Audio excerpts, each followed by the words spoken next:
వాక్యంలోకి వెళ్ళే మునుపు ఒక మాట చదువుకొని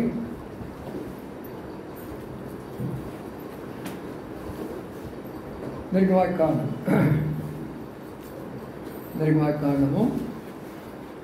3వ అధ్యాయం. నిర్గమాకాండము 3వ అధ్యాయం 14 వచనాన్ని అందరూ కలిసి చదువుకుందాం. నిర్గమాకాండము 3వ అధ్యాయం 14 వచనాన్ని అందరూ కలిసి చదువుకుందాం. అందుకు దేవుడు, నేను ఉన్నవాడను అనువాడనై ఉన్నాను మోషేతో చెప్పాను, ఆయన ముందు వాడును నీ యొద్ద పంపినని నీ ఇశ్రాయేలుతో చెప్పవలను. తిరిగి ప్రకటన గ్రంథము 1వ అధ్యాయం. ప్రకటన గ్రంథము 1వ అధ్యాయం 18వ వచనాన్ని అందరం కలిసి చదువుకుందాం. 18. నేను మొదటివాడను కడపటివాడను జీవించేవాడను ఇతరులైతే కానీ ఇదిగో యుగముల సజీవుడు నాకు మరణం యొక్క మరణం యొక్క తలంచులు నా స్వాధీనంలో ఉన్నది. చాలు. ప్రభు లేఖన భాగంలో ఆశించి దీవించిన కాక ప్రార్థన చేసుకుందాం. ప్రేమల మాపలో తండ్రి, నమ్మకమైన మా దేవానికి స్తోత్రాలు చెల్లించుకుంటున్నాం. ఇప్పుడు వారికి కూడా పాటల ద్వారా మీ నామాన్ని మహింపరచుకోవడానికి సహాయపడినారు. మీ నామందు భయభక్తులు కలిగి సమయంలో వచ్చిన వారి బట్టి స్తోత్రాలు. వస్తున్న వారికి మీరు తోడండి, సహాయపడండి. మర్చిపోయిన వారిని జ్ఞాపకం చేసుకోనండి. అనారోగ్యం ఉన్నారు కావాల్సిన ఆరోగ్యం దాచేయండి. ఆయా సమస్యలు ఉన్న వారి సమస్యలు తొలగించండి. మీ అవసరాన్ని అక్షేపించుకోనండి. మీ కృపలో జ్ఞాపకం చేసుకోనండి. మీ బిడ్డలైన వారు ఎక్కడెక్కడ నిలబడుతున్నారు ఈ రోజున అందరికీ అభిషేకం దాచేయండి. విధాలస్థలకు అప్పచెప్పుకుంటూ, ప్రభావ మీరు మాట్లాడితే మాకు అర్థం అవుతుంది, నేను మాట్లాడితే ఎవరికి అర్థం కాదు. మీరే మాట్లాడి మీరే సహాయం వచ్చిందిగా వేడుకుంటూ మందిర చుట్టూ మీ కాపుదలు ఉంచండి. మందిర లోపల మీ ఆత్మ ఉంచండి. మీ దాసులకు మీ ఆత్మ అభిషేకం తెచ్చండి. మీ లేఖన భాగంలో ఉన్నటువంటి ఆ లోతైనటువంటి మర్మాలు మీరు మాకు తెలియజేస్తూ ప్రభా ఆరాధన కొరకు సిద్ధపరచమని యేసయ్య పరిశుద్ధ నామమున స్తుతించి ప్రార్థించి కనపరిచి వేడుకుంటున్నాము తండ్రి. ఆమేన్. రండి, సమయంలో మనము దేవుని వాక్యాన్ని మనం ధ్యానిద్దాము. మనం ఒక పాట పాడుకుంటూ వచ్చాం. ఏమని పాడుకుంటామంటే, నేనే, రెండో పాట నేనే ఉన్నవాడను అనే పాట పాడుకుంటూ, అసలు ఆ పాటలోనే 7 వచనాల్లోనే దేవుడు ఏమై ఉన్నాడు, వర్తమాన భూతభవిష్కాలంలో ఉన్నవాడు. భూతకాలం అంటే ఆదా మొదలుకొని మన వరకు ఉన్న సమయాన్ని భూతకాలము అంటారు. ఇప్పుడు జరుగుతున్నటువంటి సమయాన్ని వర్తమాన కాలము అంటారు.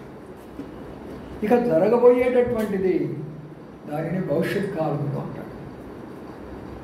కాబట్టి అక్కడ ఉన్నటువంటి రహస్యం ఏంటంటే, ఈ దేవుడు ఎలాంటి దేవుడు అంటే, మొదటి మానవుడి దగ్గర నుంచి ఆయన ఉంటూ తిరిగి తగ్గిస్తున్నాం ఆయన ఉంటూ తిరిగి ఆయన వర్తమాన కాలంలో ఆయన ఏం చేస్తున్నాడో, భవిష్యత్ కాలంలో ఏం చేయబోతున్నాడో ప్రియులారా, అందుకని ఆయన నేను అనే మాట ఉపయోగించాడు. నేను అనే దానిలో రాత్రి మన ప్రార్థనా కోరికలో కూడా కొన్ని విషయాలు ధ్యానిస్తూ వచ్చాను. అందుకనే ప్రభు నాలుగు దాని మీద భారం ఇచ్చాడు. కాబట్టి ఇంకా కొన్ని విషయాలు మన ఆరాధన కొరకే ధ్యానించుకున్నాం. ఎందుకు ఆ మాట చెప్పాడు అంటే, లోకంలో అనేకమైనటువంటి దేవదేవతలు ఉంటారు. మానవులు సృష్టించుకునేటువంటి అనేక దేవదేవతలు ఉంటారు వాళ్ళకి. అందుకని నేను అని చెప్పే ఉద్దేశంలో వారెవరు కాదు అని అర్థం. వారెవరు దేవుళ్ళు కాదు అని అర్థం. అందుకని ఆ మాట చెప్తుంటున్నాడు. నేను అన్న చెప్పే ఉద్దేశం అంటే, లోకంలో ఎన్ని రకాల దేవతలున్నా, దేవుళ్ళున్నా, ఎన్ని రకాలైనటువంటి పూజలున్నా, పునస్కారాలున్నా, హోమాలున్నా, యజ్ఞాలున్నా, కృతువులున్నా, ఏమున్నా సరే వాడన్నిటికీ మించిపోయినటువంటిది నేనే. ఆ చెప్పిన దానిలో రహస్యం కూడా అనడానికి కూడా గొప్ప కారణం ఉన్నది. ఏమిటి ఆ కారణం అంటే, నేనని చెప్పుకోవచ్చు, కానీ దానికి తగినటువంటి లక్షణాలు ఉండాలి కదా.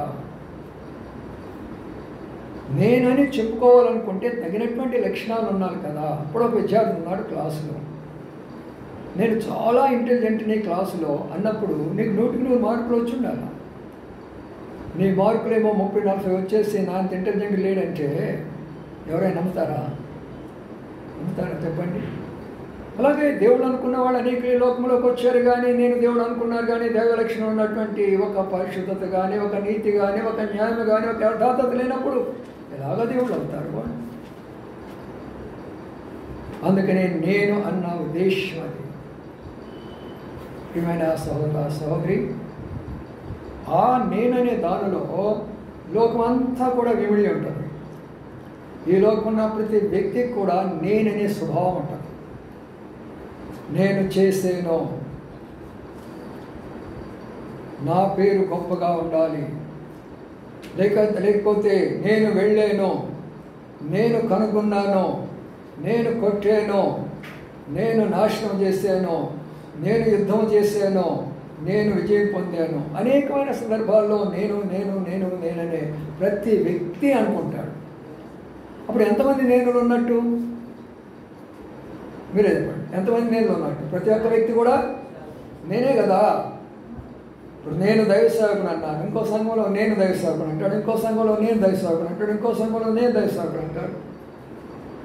అప్పుడు నేను నేను నేను నేను అంటే ఎంతమందిలో నేను ఉన్నాను. కాబట్టి నేనులన్నిటి కూడా నేను ఆయన, అది దాని అర్థం.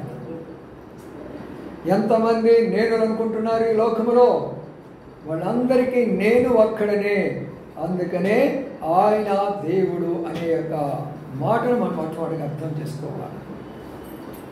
అంటే ఆరాధన అనేది, ఆదివారం ఆరాధన అనేది ఎందుకు ఇంత గొప్పగా ఉంటుందంటే, ఈ ఆరాధన అనేది మనం ఎందుకు ఇంత గొప్పగా ఆయన కనపరచాలంటే, ఆయన ఉన్న గొప్పతనం ఏదో మనం తెలుసుకోవాలి కదా. నేడు క్రైస్తవులకి మహా తెలిస్తే ఎంత తెలుసు అంటే, ఆయన వచ్చాడు, నా కొరకు చచ్చాడు, ప్రాణం పెట్టాడు, ఆయన నన్ను బిడ్డగా చేసుకున్నాడు. అంతవరకే ఎంతమంది బోధలు చేసినారు కూడా. ఈ కొంచెమే తెలుసుకున్నారు, కానీ ఆయనలో ఏమున్నదో మనం తెలుసుకోవాలి కదా. ఒక భూమి కొనుక్కున్నా మనము, ఈ భూమి ఉంది, నేను నాకు ఒక 200 గజాలు 300 గజాలు ఒక ఇల్లు కట్టుకున్నాను అనుకున్నవే, కానీ భూమి లోపల ఏమున్నదో తెలుసుకోవాలి కదా. ఆ భూమి లోపల ఏ గనులు ఉన్నాయి, భూమి లోపల ఏమి వనరులు ఉన్నాయి, భూమి లోపల ఏమేమి దాచబడి ఉన్నాయో అవి తెలుసుకోరు కదా. అందుకని భూమి యొక్క విలువ తెలియక ఈనాడు భూమిని నానా విధాలైన విధాల్లో ఉపయోగించుకుంటున్నారు. భూమి చాలా గొప్పది. భూమి లేకపోతే ఏ మానవుడు బ్రతకలేడు. భూమి అనేది సర్వలోకానికి ఆధారభూతి. అందుకనే మన వాళ్ళు, ఇక మన పితరులైనటువంటి ఋషులు భూమాత భూమాత భూమాత అని పెట్టుకొని మాత చేసేస్తున్నారు వాళ్ళు. అందుకని నా ప్రియమైన సోదరి సోదరులారా, ఈ నేను అనే దాని యొక్క అర్థం చెప్పుకోవాలనుకుంటే, బైబిల్లో మనం పాత నిబంధన కాల్చి కృత నిబంధన కాలం వరకు మనం చూస్తూ వచ్చాం. కాబట్టి ఇప్పుడు ఆయన నేను అన్న ఉద్దేశం ఏమిటి అంటే, ఈ లోకంలో అనేక మంది ఉన్నప్పటికీ కూడా నేనే మోషేకు చెప్పాడు, నీ పేరేంటయ్యా? దేవుడికి ఎవరు పేరు పెట్టగలరు? ఏ మానవులైన పేరు పెట్టగలరా? ఎవరో పేరు పెట్టలేరు. అందుకని కొంతమంది ఏమనుకుంటారంటే, ఆయన పేరు యెహోవా అనుకుంటారు, కొంతమంది యేసు ప్రభు అనుకుంటారు. అవి పేర్లు కాదు. యెహోవా అంటే ఉన్నవాడు, అనువాడు, యావా అంటారు. అది ఒక గ్రీకు భాష, లాటిన్ భాష నుంచి, హీబ్రూ భాషలో నుంచి వచ్చినటువంటి శబ్దాలు. ఉన్నవాడే దేవుడు. యెహోవా అంటే ఉన్నవాడే. మేము నమ్మినటువంటి దేవుడు ఉన్నవాడు.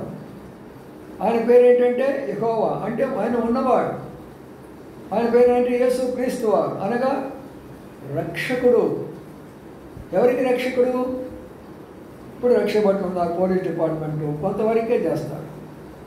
ఆంధ్రాలో ఉన్నటువంటి పోలీస్ డిపార్ట్మెంటు ఆంధ్ర వారికి చూసుకుంటారు, మహారాష్ట్రలో ఉన్నవారు అక్కడ చూసుకుంటారు, సెంట్రల్ గవర్నమెంట్ ఉన్నవాళ్ళు అక్కడ చూసుకుంటారు, అమెరికాలో ఉన్నవాళ్ళు అక్కడ చూసుకుంటారు. మరి ప్రపంచం మొత్తానికి రక్షబడులు ఎవరు? ఆయన. అందుకని యేసు క్రీస్తు అంటే పేరు కాదు. యేసు అనగా రక్షకుడు, క్రీస్తు అనగా అభిషిక్తుడు. అభిషిక్తుడు అనగా ఆ పని కొరకై పరలోకాన్ని నుంచి భూలోకానికి దిగి వచ్చినవాడు. అందుకని ప్రియమైన నా సోదరి సోదరులారా, నేను అనే దానిలో అంత గొప్ప రహస్యం ఉన్నది. ఈ నేను అనేటటువంటిది ఆది కాండంలో ప్రయాణం చేస్తూ ప్రయాణ గ్రంథంలో ఎలాగా ముగించిందని ఒక్కసారి మనం ధ్యానిస్తే మన బుర్రలో పనిచేయాలి. సరే, ఈ రోజున ఆరాధన కొరకై 2-3 తలంపులు చెప్పేసుకుందాం.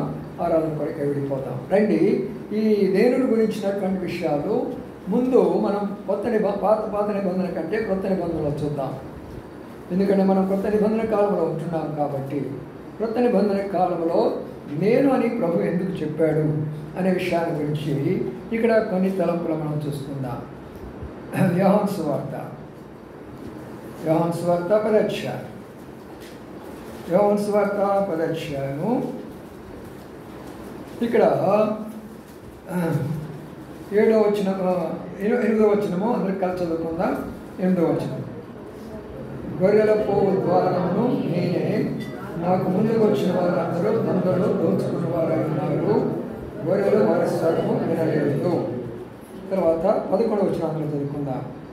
నేను గొర్రెలకు మంచి కాపరిని, మంచి కాపరి గొర్రెల కొరకు తన ప్రాణం పెట్టును. తిరిగి మళ్ళీ కిందకు వచ్చేస్తాం. 18వ వచనం అంటున్నాడు, ఎవడను తీసుకున్నాడు, నా అంతలో నేనే దాన్ని పెట్టుచున్నాను, దాన్ని పెట్టుటకు నాకు అధికారం కలదు, తీసుకున్నకు నాకు అధికారం కలదు, నా తండ్రి వల్ల అయ్యాను. ఇక్కడ చూడండి, ప్రభు చెప్పినట్టు సింపుల్గా చాలా సామాన్యంగా చెప్తూ వచ్చాడు. 3 సందర్భాలు నేను అందులో చదివాను. మొదటి ఏమన్నాడంటే గొర్రెల పో ద్వారాన్ని నేనే అన్నాడు. రెండవది ఏమన్నాడు, గొర్రెలకు మంచి కాపరిని నేనే అన్నాడు. మూడవది ఏమన్నాడు, గొర్రెల కొరకై ప్రాణం పెట్టేది నేనే అన్నాడు. చెప్పండి, నేనులో ఏమేమి ఉందో, నేనులో ఎన్ని ఉన్నాయో చూద్దాం రండి. మొదటేమో చెప్పండి, ద్వారం ఉంది. రెండవ దాంట్లో ఏమో చెప్పండి, కాపరత్వం. మూడవ దాంట్లో ఏమో చెప్పండి, ప్రాణం పెట్టడం. సరే, ఇప్పుడు ఈ లోకంలో చాలామంది నేనే దేవుడును, లేక నేనే రాజును, నేనే గొప్పవాడు అనుకొని చెప్పుకుంటారు కదా. ఈ 3 లక్షణాలు వాళ్ళు ఉన్నాయా? మనం దానికి ఆలోచన చేసుకోవాలి. ఈ 3 లక్షణాలు నేనే అని చెప్పుకున్న ఈ వ్యక్తి లోకంలో ఎవరైనా ఉంటే, నేనే ఆంధ్రప్రదేశ్ కట్టించాను, నేను ఇండియాని కట్టించాను, నేను ఆఫ్రికా కట్టించాను చెప్పుకోవడం కాదు. ఆ లక్షణాలు నీలో ఉన్నాయా? ఆ లక్షణాలు నీలో ఉన్నాయా? ప్రపంచానికి అధినేత, ప్రపంచానికి కాపరి, ప్రపంచానికి ద్వారము, ప్రపంచం కొరకై ప్రాణం పెట్టిన నేనే అని ఉన్నటువంటి సత్యాన్ని మీరు చూడండి. కాబట్టి నా ప్రియమైన సోదరి సోదరులారా, 3 విషయాలు ఇక్కడ మనం చూస్తూ వచ్చాం. మొదటి విషయం ఏంటంటే, నేను గొర్రెల కొరకు నా ప్రాణాన్ని పెట్టుచున్నాను అంటున్నాను. కాబట్టి ఇక్కడ దీని అర్థం ఏంటి? దీని అర్థం ఏంటంటే ప్రాణం పెట్టేటటువంటి యొక్క త్యాగశీలి, ప్రాణం పెట్టేటటువంటి యొక్క త్యాగమూర్తి, ప్రాణం ఇచ్చేటటువంటి యొక్క గొప్ప సమర్పణ కలిగినటువంటి వ్యక్తి. అర్థం చేసుకోవడం ప్రయత్నం చేయండి.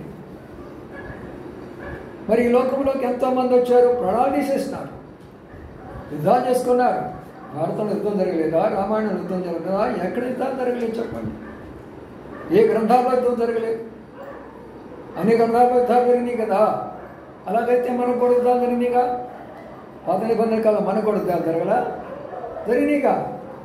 అందుకనే ప్రియులారా, రహస్యం ఏంటంటే పాత నిబంధన కాలంలో దేవుడు మానవులను శిక్షించి బుద్ధి చెప్పి ఆయన మార్గాన్ని నడిపించి పరలోకానికి తీసుకెళ్లాలనుకున్నాడు. కానీ మానవుడు మూర్ఖుడు, వినడు. అందుకని వీడు ఎన్నిసార్లు కొట్టినా, ఎన్నిసార్లు శిక్షించినా, ఎన్నిసార్లు బాధించినా వీడు నా మాట వినడలే. అయితే ఇంకొక పని చేస్తామో అనుకున్నాడు. ఆ పని ఏంటంటే, ఇప్పుడు ప్రేమతోనన్నా వాళ్ళ మార్గాలకు మార్చుకుందాము. అందుకని పాత నిబంధన క్రొత్త నిబంధన ఏంటంటే, పాత నిబంధన కాలము శిక్షా స్థుతి, క్రొత్త నిబంధన కాలము ప్రేమ. ఆనాడు దేవుడు వాళ్ళని శిక్షించి మార్చలేవడానికి చాలా ప్రయత్నం చేశారు, కానీ వాళ్ళు తిరుగుబాటు చేస్తూ వచ్చారు.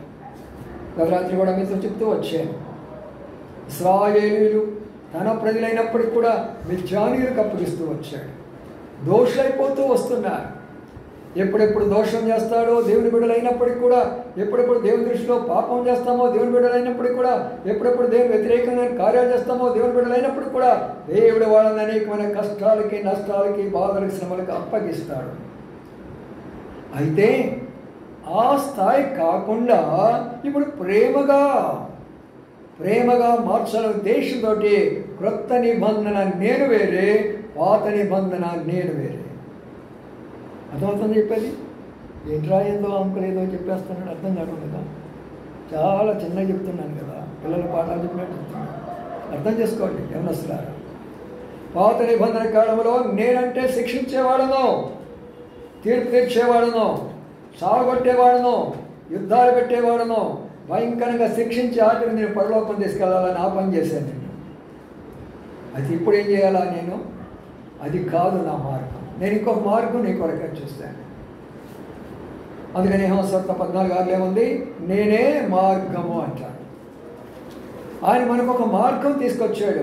పాత నిబంధన ఉన్న మార్గంలో నుంచి క్రొత్త నిబంధనలోకి ఒక మార్గాన్ని ప్రభు మనకు తీసుకొని వచ్చాడు. ఆ మార్గంలోనే మనం ఉన్నాం. అందుకని ఈ మార్గంలో ఆయన మొట్టమొదటి చేస్తున్న పని ఏంటంటే, గొర్రెల కొరకు నా ప్రాణాన్ని నేను పెడుతున్నాను.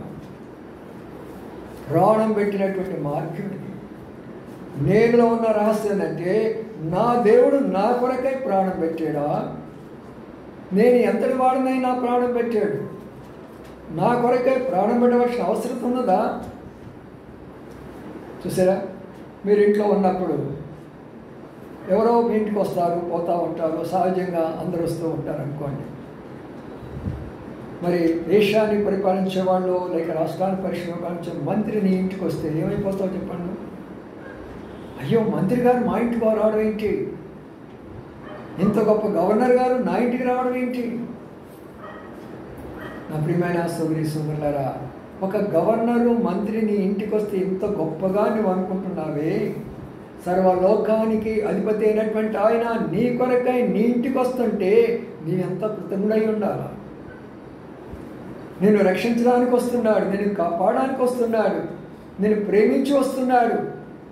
ఆయన పరలోకంలో ఉన్నటువంటి ఆయన భూలోకానికి నీ కొరకై వచ్చాడు, నీ కొరకై ప్రాణం పెట్టడానికి వచ్చాడు. నా గొర్రెల కొరకు నా ప్రాణం పెడతానన్నాడు. ప్రాణం పెట్టాడు కదా ఆయన నీ కొరకై. ఎప్పుడైనా గమనించినావా? నా తండ్రి, నేనైతే నాకు తెలియక తెలుసో ఎన్నో పాపాలు చేశాను, ఎన్నో దుర్మార్గమైన కార్యాలు చేశాను, ఎంతమందినో బాధ పెట్టాను. నేను నీ కుమారుడు అనిపించుకోవడానికి యోగ్యత లేదు, పరలోకానికి వచ్చే యోగ్యత లేదు. నా దుర్మార్గము, నా దుష్టత్వాన్ని బట్టి నేను నరకానికి వెళ్ళాలి. అయితే తండ్రి, నన్ను ఇంతగా ప్రేమించేవా? నేననేటటువంటి మీరు నా కొరకు వచ్చారా? నా కొరకు మీరు వచ్చారా? అందుకని నిన్ను హృదయపూర్వకంగా నేను ఆరాధిస్తున్నాను తండ్రి. రావడమే కాదు, ఇప్పుడు నా కొరకై ప్రాణం పెట్టారు. నా కొరకై మీరు ప్రాణం పెట్టారు. ఇప్పుడు అంటే ఇక నా మీద ఉన్న శిక్ష పోయిందా? నా మీద ఉన్న తీర్పు పోయిందా? నా మీద ఉన్న అగ్నిగుండం పోయిందా? నన్ను ఇంతగా ప్రేమించడానికి ఏ అర్హత నాకున్నది? ఏ యోగ్యత నాలో ఉన్నది ప్రభువా? ఏమీ లేదే. నన్ను ఇంతగా ప్రేమించావా? ఎందుకు ప్రేమించావా అంటే, నీవు నా గొర్రెలు అంటే నేను గొర్రె లాంటి వాడిని. అమాయకమైన జీవితం జీవించాం. గొర్రెలాగా తల వంచుకొని వెళుతూ వచ్చాం. గొర్రెలాగా ఎవరు చెప్తే ఆ మాట వింటూ వచ్చాం. గొర్రెలాగా అనేక మాటలని బలి పశువులాగా అయిపోతూ వచ్చాం. అనేకులు నేను కొట్టి చంపివేస్తూ వచ్చాను. గొర్రెలాగా అరుస్తూ ఉన్నావు నీ జీవితంలో. అందుకని ఇలాంటి గొర్రెనైనా నిన్ను ప్రేమించి నా దగ్గరికి లాక్కోవడం కొరకై, నీ కొరకై నేను ప్రాణం పెట్టినాను. అందుకని ఇప్పుడు ఆ నేను అనేటటువంటి ఆయన నీలోకి వస్తే ఇప్పుడు నీవు కనబడవు. ఎవరు కనబడాలి ఇప్పుడు? అప్పుడేమన్నారంటే, ఇప్పుడు నేను కాదు, నాలో ఉన్న క్రీస్తు గలతీ రాష్ట్ర పత్రిక 2వ అధ్యాయం అంటాడు. ఏమంటాడు? నేను క్రీస్తుతో కూడా సిలువేయబడి ఉన్నాను, ఇక జీవించేవాడను నేను కాదు, ఆయన నా యందు జీవిస్తున్నాడు. అంటే ఇప్పుడు మనం ఎవరు కనబడుతూ రావాలా? క్రీస్తు కనబడుతూ రావాలా? నేననేది చనిపోవాలా? ఆ నేను ఇక్కడికి రావాలి. దేవుడు అని చెప్పుకున్న ఆయన, యెహోవా అని చెప్పుకున్న ఆయన, క్రీస్తు అని చెప్పుకున్న ఆయన నీలోకి వచ్చినప్పుడు ఆయనలో ఏమున్నదో అదంతా నీదే. ఆయనకి ఏం సంబంధించిందో అదంతా నీదే. పరలోకమంతా నీదే, దేవదూతలంతా నీదే, సర్వశక్తి అంతా నీదే, ఆయన ఉన్న సమస్తమైన గుణగణాలన్నీ నీవే. అంత లోతైనటువంటి మాట ఉన్నది ప్రియులారా. నేను అనే దానిలో ఉన్న అర్థం అది. ఒక్క నేనులోని ఇంత గొప్పతనం ఉన్నప్పుడు మన ప్రభుని మనం ఎలాగా ఆరాధించాలి? చాలా సంవత్సరాల కిందట 2వ ప్రపంచ యుద్ధం జరుగుతున్న సందర్భంలో అటువైపు ఇటువైపున 2 ఓడలు భయంకరంగా పోరాడుతూ ఉంటున్నాయి. ఒక సైనికులు వేసినప్పుడు ఒక ఓడ బద్దలైపోయింది. 2 సైనికులు ఆ యొక్క సముద్రంలో దూకారు. వాళ్ళు పట్టుకోవడానికి ఒక్క చెక్క మాత్రమే మిగిలిపోయింది. ఒకరు ఒక చెక్క మీద ప్రయాణం చేసి చేరుకోవచ్చు. అయితే ప్రియమైన సోదరి సోదరులారా, ఇద్దరు చెక్కలు పట్టుకుంటే ఇద్దరు మునిగిపోతారు. ఆయన లాక్కోవాలనుకున్నాడు, వీళ్ళు లాక్కోవాలనుకున్నాడు చెక్క. అయితే ఇద్దరు కుదరట్లా. అప్పుడు ఒక ఆయన, ప్రభు నమ్ముకున్న ఆయన, ఒక చక్కని మాట అన్నాడు. మిత్రమా, నీవు నేను ఇద్దరం మన ఇద్దరం సోల్జర్స్ని. మన ఇద్దరం కూడా ఏం చెప్పండి, యుద్ధం చేయడానికి వచ్చాము కదా, ఇద్దరం కూడా మరణించే సమయం వచ్చింది కదా, ఇటు తిరిగి మనం చనిపోతాం. కానీ నేను ప్రభుని అంగీకరించాను. నేను చనిపోతే నా ప్రభు దగ్గరికి వెళ్ళిపోతాను. నీవు ఇంకా ప్రభుని అంగీకరించలేదు, నీవు ఇంకా పాపంలో ఉన్నావు. ఈ చెక్క నీవు తీసుకో, క్షేమంగా ప్రయాణమై వెళ్ళిపో, రోడ్డుకి ఒడ్డుకి వెళ్ళిపో నీవు అన్నాడు. చెక్క ఆయన చేతికి ఇచ్చాడు. ఆయన ఈదనంత వరకు ఇది మునిగిపోయాడు, చనిపోయినాడు. నేను అనే దాని అర్థం చూడండి. ఒక స్నేహితుడి కొరకు మరొక స్నేహితుడు కాదు, ఒక సోల్జర్ కొరకు మరొక సోల్జరు, ఒక సైనికుడికి మరొక సైనికుడు తన ప్రాణం పెడుతూ ఉంటే, నీ కొరకు నా కొరకు ప్రాణం పెట్టేటటువంటి ప్రభువును మనం జ్ఞాపకం చేసుకోలేమా? మనం ఆరాధించలేమా? ఆయన మనం కనపరచలేమా? నోటితోటి ప్రభువా వారమంతా నన్ను ఎలాగ రక్షించావో ప్రభు, వాడన్నిటి పడి నేను స్తుతిస్తున్నానని ప్రభుని మనం స్తుతించలేమా? అయితే ఆ వ్యక్తి ఆ చెక్క తీసుకొని ఒడ్డుకి చేరుకుంటారట. యేసయ్యా, దుర్మార్గుణమయ్యా, నన్ను కూడా క్షమించయ్యా. ఆయన ప్రాణము పోయింది, నా ప్రాణం బతికించేవయ్యా. ఇక మీద నేను నీ కొరకే జీవిస్తాను ప్రభువా. నాకొద్దు ఈ సైనిక పదవి వద్దు, ఈ పోలీస్ డిపార్ట్మెంట్ నాకొద్దు, నేను నీ కొరకే జీవిస్తాను ప్రభు అని గొప్ప మిషనరీగా తయారైపోయినాడు. అనేకులను రక్షించినటువంటి వ్యక్తిగా తయారైపోయినాడు. పోలీస్ డిపార్ట్మెంట్లో ఒక మిలిటరీ సైన్యంలో ఉన్నటువంటి వ్యక్తి. నా ప్రియమైన ఆస్తులు సోదరులారా, అందుకనే నేను నీ కొరకై ప్రాణం పెడుతున్నాను. సరే, 2వ దానికి వద్దాం రండి, సమయం అయిపోతుంది. 2వ దానికి వద్దాము.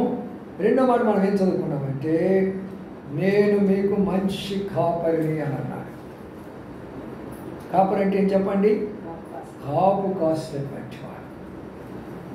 Is a watchman. Is a watchman. కాపరి కాస్తూ ఉంటాడు. మనం వెళ్ళిన వెంటనే అక్కడే ఉంటాడు ఆయన.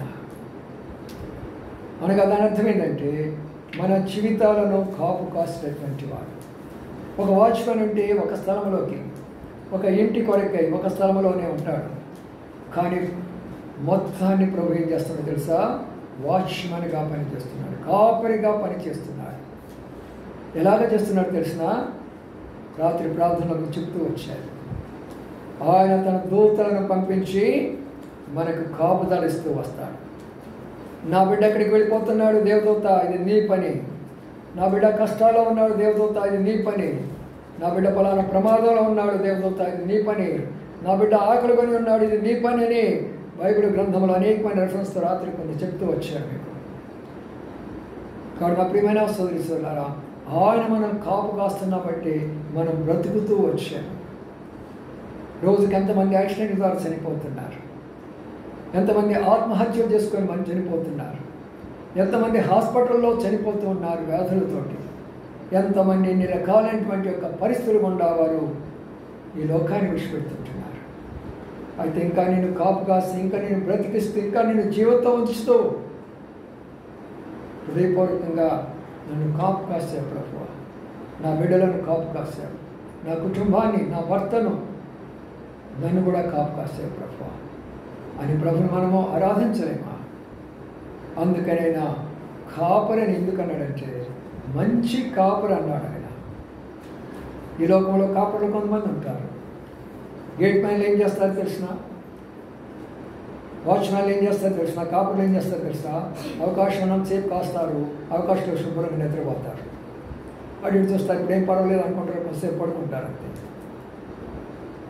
ఆ సమయంలోనే దొంగతనాలు జరుగుతాయి, ఆ సమయంలోనే శత్రువులు వస్తారు, ఆ సమయంలోనే ప్రమాదాలు జరిగిపోతాయి. అందుకని నిన్ను కాపాడువాడు ఉరుకడు, మనల్ని హాయిగా నిద్ర పెట్టిస్తాడు. అయితే ఆయన మన కొరకై కళ్ళు తెరుచుకొని ఉంటాడు, మన కొరకై కళ్ళు తెరుచుకొని ఉంటాడు. ఒక తండ్రి ఒక బిడ్డ అరణ్యంలో కూడా వెళుతూ ఉంటున్నాడు. రాత్రి అయిపోయినది, చీకటైపోయినది. చిన్న కుమారుడు ఆ బిడ్డను తీసుకొని ముందుకు పోవాలంటే చాలా కష్టము. గేకారు అరణ్యము, జంతువులు అనేకమైనవి ఉంటాయి, ఏం చేయాలో అర్థం కావట్లేదు. అయితే ఆయన ఏం చేశాడంటే ఒక చెట్టు కిందకి వెళ్ళాడు, తన దగ్గర ఉన్నటువంటి పైన ఉన్నటువంటి వస్త్రాలు పరిచాడు, ఆ బిడ్డను దాని మీద పండ వేశాడు, ఆ బిడ్డను జోకొట్టి నిద్ర పెట్టాడు. కళ్ళు తెరిసేసి తెల్లవారి వరకు బిడ్డ కొరకై అలాగనే 4 వైపులు చూస్తున్నాడు. ఆయన కూడా పడుకొని నిద్రపోవచ్చా లేదా?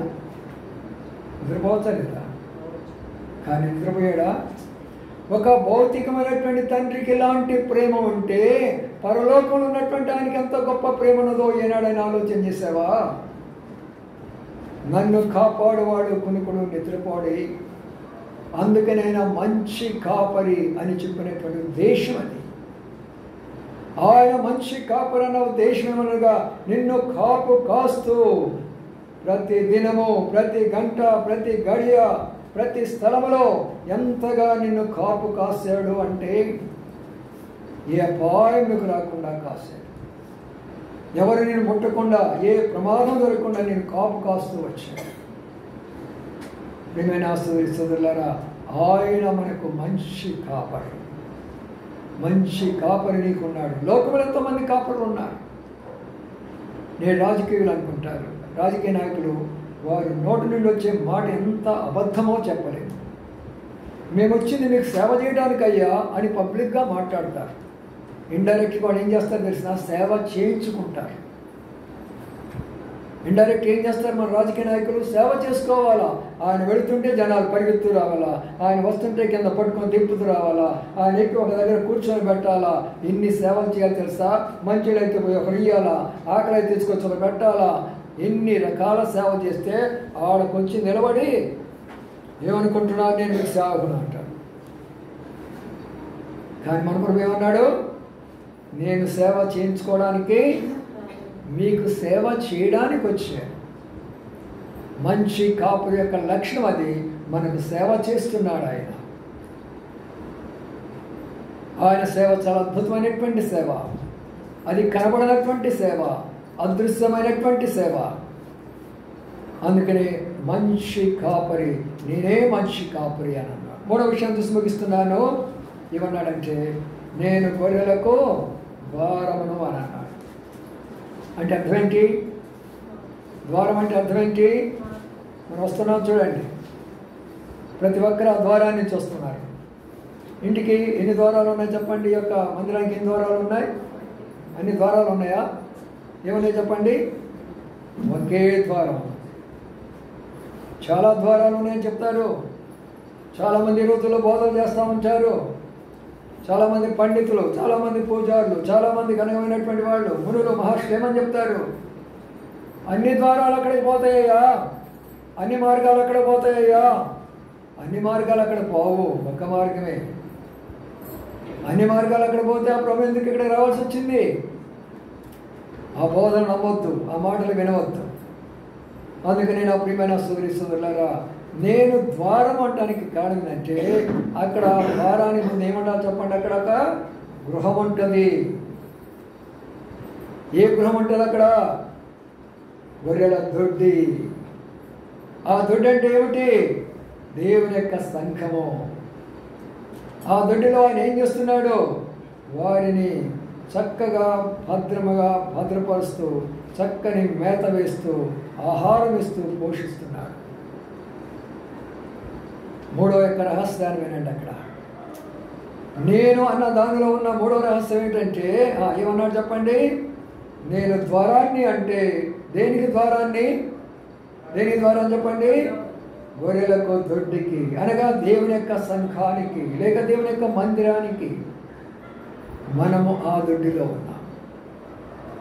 ఇప్పుడు మీరు అందరూ కూడా అర్థం చేసుకోవచ్చు, సత్యాన్ని నేర్చుకోనండి. ప్రతి ఒక్కరము కూడా నేను అనే యొక్క ద్వారంలోకి వచ్చేవా రాలేదా, లేక మేమనే ద్వారాల్లో ఉన్నామా? మేముకు నేనుకున్న తేడా మీకు చెప్తూ వస్తున్నాయని అర్థం చేసుకోనండి. ఎంతమంది ఉన్నారు భారతదేశంలో? కోటాను కోట్ల దేవతలు ఉన్నారు. దేవతలు ఉన్నారు. 3 దేవుళ్ళు అంటారు, 33 కోట్ల దేవతలు అంటారు. వారి విశ్వాసం వాళ్ళ కూడా పెట్టేసేస్తాం. అది కాదు మన యొక్క ప్రాముఖ్యత. మేము కాదు, నేనే అని చెప్పగలిగిన ధైర్యవంతుడు భూలోకంలో ఎవరు పుట్టులా. ఆ దేవుని మనం ఆరాధన చేయడానికి వచ్చినప్పుడు ఆయన ఉన్నటువంటి 2 లక్షణాల గురించి ధ్యానిస్తూ వచ్చాము. 3వ లక్షణం ఏంటంటే ఆయన మనకు ద్వారమై ఉన్నాడు. ఇప్పుడు మనలను ఆ ద్వారంలోకి నడిపించాడు. ఆ ద్వారంలోకి నడిపించాడు. ఎందుకు ఆయన దొడ్డి అని చెప్పాడు చెప్పండి? దొడ్డి అని ఎందుకు చెప్పాడంటే, మీకు తెలియకున్న వాళ్ళందరూ మామూలుగా వీళ్ళంతా ఎక్కువగా చదువుకున్న వాళ్ళు, సిటీలో ఉన్న వాళ్ళకి మీకు తెలియదు. ఎవరైతే పల్లెటూరులో నుంచి వచ్చిన వాళ్ళో వాళ్ళకి తెలుస్తుంది దొడ్డి అంటే ఏంటో. దొడ్డి అంటే చుట్టంతా కూడా కంచి ఉంటుంది. లోపల మాత్రమే ఆ యొక్క గొర్రెలు ఉంటాయి. ఈ కంచి దాటి రావడానికి తోడేళ్ళు అనేకమైన ప్రయత్నం చేస్తూ ఉంటాయి. అయితే అక్కడ కాపరి అక్కడ కూర్చొని ఏ యొక్క తోడేలు రాకుండా, ఏ జంతువులు రాకుండా అక్కడే ఉంటాడు దారిలో. ప్రియమైన సోదరులారా, ఈ కంచి అనేటటువంటిది క్రమమైనటువంటి సంఘాన్ని తెలియజేస్తున్నది. ఈనాడు నీవు నేనున్నది ఏదో విచ్చలవిడిగా ఉన్నటువంటి సంఘాలు కాదు. ఇష్టానుసారంగా ప్రవర్తించి, ఇష్టానుసారంగా బోధించి, ఇష్టానుసారంగా చేసే సంఘం కాదు ఇది. ఒక దైవ క్రమం ఉంటుంది, ఒక దైవ నీతి ఉంటుంది, ఒక దైవ పద్ధతి ఉంటుంది. దేవుని యొక్క శిరసాధిపత్యం కింద సమస్తమైన జరిగిస్తూ వస్తాయి. నేటి సంఘాలన్నీ కూడా మానవ ఆధిపత్యాలు కొరకాయి, మానవ పేరు ప్రఖ్యాలు కొరకాయి. వారి వాల్ పోస్టర్లు కానీ, వారి యొక్క అడ్వర్టైజ్మెంట్లు కానీ, వారి యొక్క రకరకాలైనటువంటి ప్రకటనలు కానీ, వారి వేషభాషలు కానీ సమస్తము కూడా వారి కొరకైనటువంటివే కానీ దొడ్డులు కావవి. దొడ్డి అనగా క్రమము. క్రమమైనటువంటి సంఘములోకి నన్ను నడిపించావు ప్రభా, ఈ సంఘములో ఉండి నిన్ను ఆరాధిస్తున్నానని ప్రభువుని మనం స్తుతించినట్లయితే ప్రభు ఏమంటున్నాడు? నేనే పరలోకానికి ద్వారాన్ని అని అన్నాడు. కాబట్టి ఎవరు సంఘం అనే ద్వారంలోకి వచ్చాడో ఆయబోతున్న ద్వారమే చెప్పండి? పరలోక ద్వారం నీ కొరకై తెరవబడుతున్నది. కాబట్టి నా ప్రియమైన సోదరులారా, మన ప్రభువు మొదటిగా ప్రాణం ఇచ్చాడు, 2గా కాపు కాశాడు, 3గా ద్వారంగా మారాడు. ఆ ద్వారం నుంచి సంఘంలో పెట్టాడు, ఆ సంఘంలో నుండి పరలోకానికి తీసుకువెడుతున్నాడు. అంత గొప్ప దేవుడు నీ దేవుడు, నా దేవుడు. అంత గొప్ప రహస్యాలు, నేను అనే మాటలో ఉన్న రహస్యాలు చెప్తూ చూస్తూ వస్తున్నాం. రాత్రి అంతా కొన్ని విషయాలు నేను చెప్తూ వచ్చాను. ఇప్పుడు ఆరాధన కూడా ఇవే చెప్తూ వచ్చాను. నేనే దాని ఇంత గొప్ప ఉన్నదా? ఎందుకు ప్రభు అన్నాడు? నేనే ఆదియు అంతమును, అల్ఫయు ఓమైగమును, మొదటివాడును కడపడివాడును, చనిపోయినాను కానీ జీవించేవాడను, ఉన్నవాడును అనువాడునని ఎందుకన్నాడు అంటే ఇవన్నీ కూడా ప్రాక్టికలే, ఏమీ కూడా థియరిటికల్ కావు. ఇవన్నీ కూడా కళ్ళతో చూడవచ్చు, చెవులతో వినవచ్చు, ఆ స్థలానికి వెళ్ళి చూడవచ్చు. అది ఇశ్రాయేలు యొక్క దేశం. అదే ఆయన మోరియా పర్వతం మీద ప్రత్యక్షమైనటువంటిది, సినాయి పర్వతంలో ప్రత్యక్షమైనటువంటిది, హోరేబులో ప్రత్యక్షమైనటువంటిది. ఆ ప్రభువారే ఆ సినాయి కొండ, ఆ హోరేబు, ఆ పర్వతాలు ఈ రోజున అక్కడ ఉన్నాయి. ఎక్కడైతే ఆయన నేనని చెప్పాడో ఈనాడు అక్కడ ఉన్నాయి. కానీ మిగతా వారికి ఏమైనా ఆధారాలు ఉన్నాయా? ఏమీ లేవు. అందుకని నేనే ఉన్నా వాడనని నా అద్వితీయ ప్రభు ఆరాధింతు. నేనే ఉన్నా అద్వితీయ ప్రభు ఆరాధింతు. రెండు ఆరాధనలు పెడదాము. అందరం మొక్కలు మెక్కరండి, కళ్ళు మూసుకోనండి, అటువైపు ఇటువైపు చూడవద్దు. ఒక్కసారి విన్న వాక్యాన్ని హృదయంలో ధ్యానించుకో. ఆయన ఎంత గొప్ప దేవుడో, ఆయన ఎందుకు నేను అని అన్నాడు, ఆ నేను ఉన్న రహస్యాలు ఏమిటో. ఆయన నేను నీ కొరకై ప్రాణం పెట్టింది నేనే, నిన్ను కాపరిగా కాసుకుంటుంది నేనే, నీకు ద్వారం వచ్చింది నేనే, ఆ ద్వారం గుండా క్రమంలో ఉన్న సంఘంలో చేర్చింది నేనే, ఆ సంఘం నుండి పరలోకానికి చేర్చబోయేది నేనే, ఆ మార్గము నేనే అని చెప్పాడు. కాబట్టి ఆ మాటలు మనకు జ్ఞాపకం చేసుకున్నాను. హృదయంలో ఒకసారి ధ్యానం చేసుకొని, ప్రభువా నన్ను ఇంతగా ప్రేమించేవా, ఇంతగా కాపాడేవా, అయ్యా నేను అర్హురాలునా, కృతముగా బిగ్గరగా అందరూ కూడా ఆరాధించేవారిని ప్రతి ఒక్కరికి అవకాశం ఇద్దాం. బిగ్గరగా ఆరాధించండి, క్లుప్తంగా ఆరాధించండి. మొదటి సండే స్కూల్ టీచర్స్, తర్వాత సహోదరులు, ఇద్దరు సహోదరులు క్రమాన్ని పాటించండి. ప్రారంభించండి.